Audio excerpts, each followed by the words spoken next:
حضرت اسماعیل کے بارے میں حکم ہوتا ہے 7 سال کی عمر ایک روایت کے مطابق، ٹھیک ہے.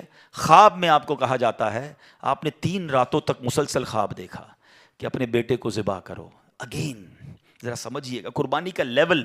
99 ایئرس کی دعا کے بعد بیٹا ملا ہے. پہلے حکم ہوا صحرا میں چھوڑ کے آ جاؤ، آپ چھوڑ کے آ گئے ہیں. کتنا بڑا امتحان تھا. اب اس سے بڑا امتحان کہ اب اس کو ذبح کر دو. اچھا اب یہ بھی جنہیں آج آپ کو بہت خوبصورت بات سننے کو ملے گی کہ آپ کو جب 8 ذوالحجہ کی آپ نے خواب دیکھا نا تو آپ کنفیوز رہے کہ شیطان کی طرف سے یا اللہ کی طرف سے خواب ہے. تو یہ جو سوچ بچار ہے نا، سوچ بچار کو کہتے ہیں ترویہ. تو جو 8 ذوالحجہ کا دن ہے اس کو یوم الترویہ کہا جاتا ہے. اس کی وجہ یہ ہے ایک بار پھر خواب آیا تو آپ نے یقین کر لیا کہ یہ اللہ کی طرف سے حکم ہے. تو اس لیے 9 ذوالحجہ کو کیا کہا جاتا ہے؟ یوم عرفہ. عرفات کہتے ہیں پہچان کا دن. آپ کو یقین ہو گیا کہ یہ خواب اللہ کی طرف سے ہے.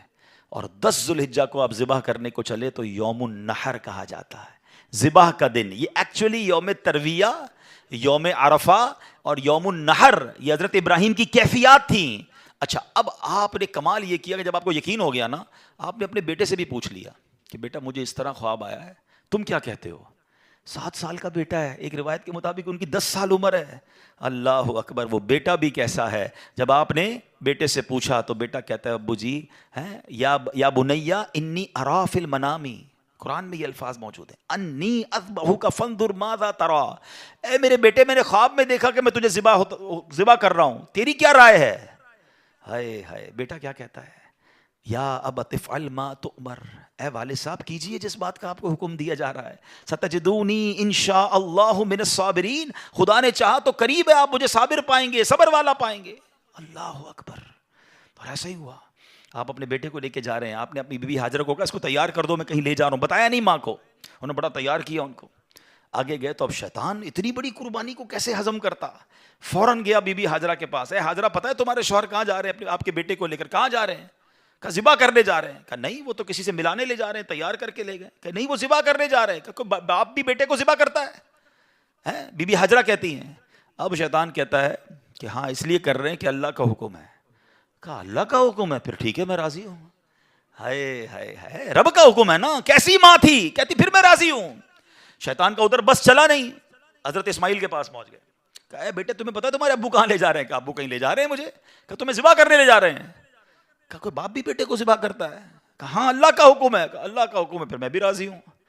سبحان اللہ. اب جب حضرت اسماعیل نے حضرت ابراہیم کو پتہ کیا کہا کہ والد صاحب اب آپ ذبح کرنے لگے نا، 2-3 میری گزارشات ہیں، ذرا مجھے اچھے طریقے سے باندھ دیجیے گا.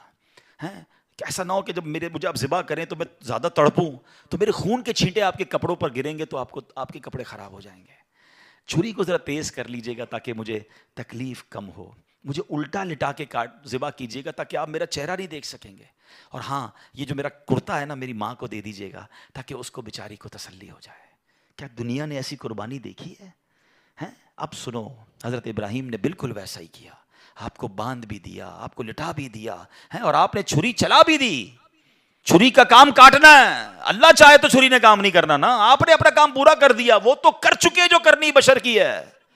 مگر پھر کیا ہوا؟ سبحان اللہ. یہ امتحان ختم ہوا اور اب آسمان سے آواز آئی. حضرت ابراہیم بالکل اوپر بیٹھے ہیں اور چھری چلا رہے ہیں تو اوپر سے آواز آئی سبحان اللہ، اللہ اکبر اللہ اکبر.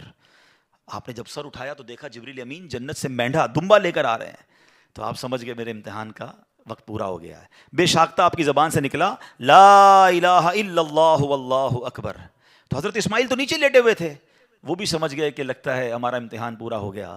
وہ کہتے ہیں اللہ اکبر وللہ الحمد. یہ جو عید والے دن تسبیح پڑھتے ہیں نا، کیا یونیک تسبیح ہے، کیا یونیک تکبیر ہے. کن 3 شخصیتوں کی زبان سے نکلا ہے؟ پہلا پارٹ حضرت جبریل کی آواز میں، is the middle part of that تکبیر حضرت ابراہیم نے ادا کیا ہے، اور آخری حصہ ہے حضرت اسماعیل کی زبانی. ذرا سوچو تو صحیح کیسا منظر ہوگا. ذرا مل کے تکبیر پڑھیں اور اس منظر کو یاد کریں. اللہ اکبر اللہ اکبر لا الہ الا اللہ واللہ اکبر اللہ اللہ اکبر وللہ الحمد، اللہ اکبر اللہ اکبر، لا الہ الا اللہ واللہ اکبر اللہ اکبر وللہ الحمد۔ ہمارے بچے، ہماری فیملی قربانی کو ہم نے فیسٹیول بنا دیا ہے، گائے آ رہے ہیں، بکرے آ رہے ہیں، انجوائے ہو رہا ہے، گھوم آ رہے ہیں، پھر آ رہے ہیں، پھر باربیکیو پارٹیاں۔